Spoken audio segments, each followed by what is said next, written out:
السلام علیکم دوستوں، آج ہم بات کریں گے ہنری جیمز کے مشہور novel the wings of the dove یعنی کبوتر کے پر۔ یہ کہانی ہے محبت کی، دولت کی ہوس کی، دھوکے کی، اور ایک ایسی لڑکی کی جو مرنے والی تھی، مگر اس نے دو لوگوں کی زندگی کو ہمیشہ کے لیے بدل دیا۔ لندن، غربت، خواہش اور سماجی دباؤ۔ ناول کا آغاز لندن سے ہوتا ہے، جہاں ہم ایک ذہین مگر ایک غریب لڑکی کیٹ سے ملتے ہیں۔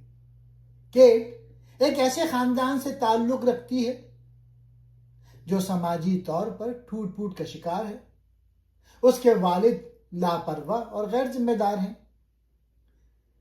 کیٹ ایک نوجوان صحافی مارٹن سے محبت کرتی ہے۔ دونوں ایک دوسرے سے مخلص ہیں، مگر مسئلہ یہ ہے کہ دونوں غریب ہیں۔ کیٹ کی آنٹی اس رشتے کی سخت مخالفت کرتی ہیں، کیونکہ ان کے نزدیک شادی کا معیار محبت نہیں بلکہ دولت اور سماجی حیثیت ہے۔ کیٹ اندر سے بغاوت محسوس کرتی ہے۔ وہ محبت کو قربان نہیں کرنا چاہتی، لیکن غربت بھی اسے قبول نہیں۔ یہی کشمکش کیٹ کے کردار کی بنیاد بنتی ہے۔ ملی کی آمد، دولت اور بیماری کا ملاپ۔ اسی دوران کہانی میں ایک نیا کردار داخل ہوتا ہے، ملی، ایک نہایت امیر امریکن لڑکی۔ ملی ظاہر طور پر خوش مزاج، شفیق اور زندہ دل ہے، مگر حقیقت میں وہ ایک خطرناک بیماری میں مبتلا ہے۔ اسے معلوم ہے کہ اس کی زندگی زیادہ طویل نہیں۔ وہ یورپ صرف سیاحت کے لیے نہیں بلکہ زندگی کو آخری بار محسوس کرنے آئی ہے۔ کیٹ ملی سے دوستی کر لیتی ہے اور جلد ہی کیٹ کے ذہن میں خطرناک خیال جنم لیتا ہے۔ اگر ملی مارٹن سے محبت کرنے لگے اور مرنے سے پہلے اپنی دولت اس کے نام کر دے تو مسئلہ ہمیشہ کے لیے حل ہو سکتا ہے۔ یہ منصوبہ شیطانی نہیں بلکہ خاموش، مہذب اور نفسیاتی ہے، اور یہی بات اسے زیادہ خطرناک بناتی ہے۔ منصوبہ، اخلاقی کشمکش اور وینس کا سفر۔ کیٹ اپنا منصوبہ اپنے بوائے فرینڈ مارٹن کے سامنے رکھتی ہے۔ مارٹن ابتدا میں شدید تذبذب کا شکار ہوتا ہے۔ وہ جانتا ہے کہ یہ اخلاقی طور پر غلط ہے، مگر وہ کیٹ سے محبت بھی کرتا ہے اور غربت سے نجات بھی چاہتا ہے۔ آخر کار مارٹن خاموش رضامندی دے دیتا ہے۔ یہی اس کی اخلاقی کمزوری ہے۔ کہانی اب وینس منتقل ہو جاتی ہے، جو اس ناول میں حسن، تنہائی اور خاموش المیہ کی علامت ہے۔ وینس کے پراسرار ماحول میں مارٹن اب بیمار ملی کے قریب آ جاتا ہے۔ بیمار ملی واقعی مارٹن سے محبت کرنے لگتی ہے۔ مارٹن کا دل بھی نرم پڑنے لگتا ہے۔ وہ خود کو ایک سنگین اخلاقی جرم میں پھنسا ہوا محسوس کرتا ہے۔ ادھر کیٹ پس منظر میں رہ کر حالات کو قابو میں رکھتی ہے۔ وہ بظاہر خاموش ہے مگر ہر قدم ناپ تول کر اٹھا رہی ہے۔ سچ کا ادراک اور خاموش قربانی۔ بیمار ملی آہستہ آہستہ سب کچھ سمجھنے لگتی ہے۔ وہ جان لیتی ہے کہ مارٹن اور کیٹ ایک دوسرے سے محبت کرتے ہیں۔ وہ خود ایک منصوبے کا حصہ بن چکی ہے۔ اس کی دولت اصل کشش ہے۔ لیکن حیران کن بات یہ ہے کہ بیمار ملی کوئی شور نہیں مچاتی، وہ الزام نہیں لگاتی، وہ مارٹن کو رسوا نہیں کرتی۔ یہاں مصنف ہنری جیمز انسانی عظمت کی بلند ترین تصویر دکھاتے ہیں۔ بیمار ملی محبت کو ترجیح دیتی ہے اور شاید اسی میں وہ اپنی زندگی کا مطلب تلاش کرتی ہے۔ بیماری شدت اختیار کر جاتی ہے اور ملی آہستہ آہستہ موت کے قریب پہنچ جاتی ہے۔ موت، دولت اور اخلاقی شکست۔ بیمار ملی کا انتقال ہو جاتا ہے۔ مرنے سے پہلے وہ اپنی ساری دولت مارٹن کے نام کر دیتی ہے۔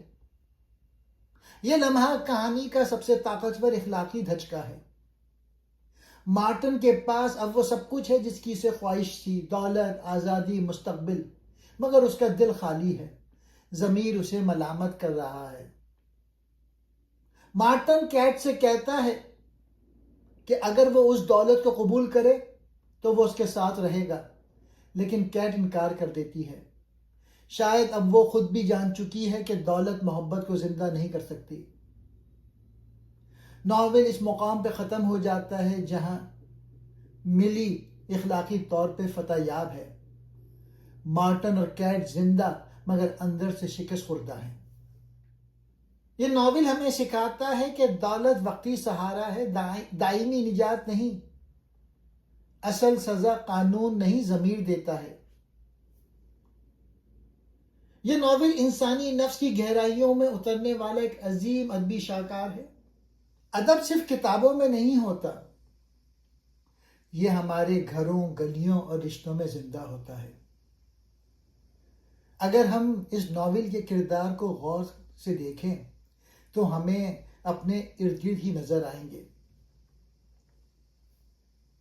پاکستانی معاشرے میں ہم سب نے کسی نہ کسی امیر مگر بیمار رشتہ دار کو دیکھا ہے، جسے سب ملتے ہیں مسکراہٹ کے ساتھ، مگر دل میں حساب کتاب ہوتا ہے۔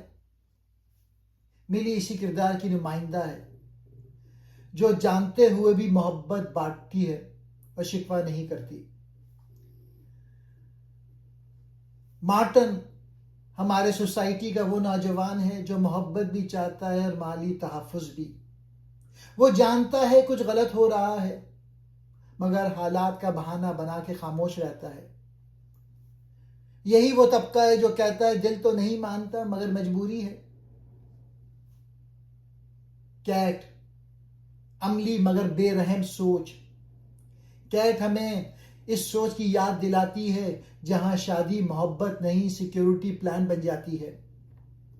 پاکستانی معاشرے میں جہاں کہا جاتا ہے محبت بعد میں ہو جائے گی، پہلے سیٹ ہونا ضروری ہے۔ کیٹ کا جرم بدنیتی نہیں بلکہ حد سے بڑھتی ہوئی حقیقت پسندی ہے۔ یہ ناول ہمیں دکھاتا ہے کہ مسئلہ مغرب یا مشرق کا نہیں، مسئلہ انسانی سوچ کا ہے۔ جب رشتے مفاد بن جائیں، خاموشی سہولت ہو اور محبت کمزوری سمجھی جائے تو کہانیاں ادب نہیں حقیقت بن جاتی ہیں۔ یہ ناول ہمیں بتاتا ہے کہ دولت انسان کو سہولت دے سکتی ہے مگر سچی محبت نہیں۔ کیٹ اور مارٹن سمجھتے ہیں کہ پیسہ آ جائے تو سب مسائل حل ہو جائیں گے، لیکن جب دولت آتی ہے تو محبت مر چکی ہوتی ہے۔ کوئی بھی انسان ایک دن میں برا نہیں بنتا۔ کیٹ اور مارٹن کسی کو قتل نہیں کرتے، صرف خاموشی سے فائدہ اٹھاتے ہیں، اور یہی خاموش لالچ ان کی سب سے بڑی سزا بن جاتی ہے۔ ملی کمزور ہے، بیمار ہے، مگر سب سے طاقتور کردار ہے۔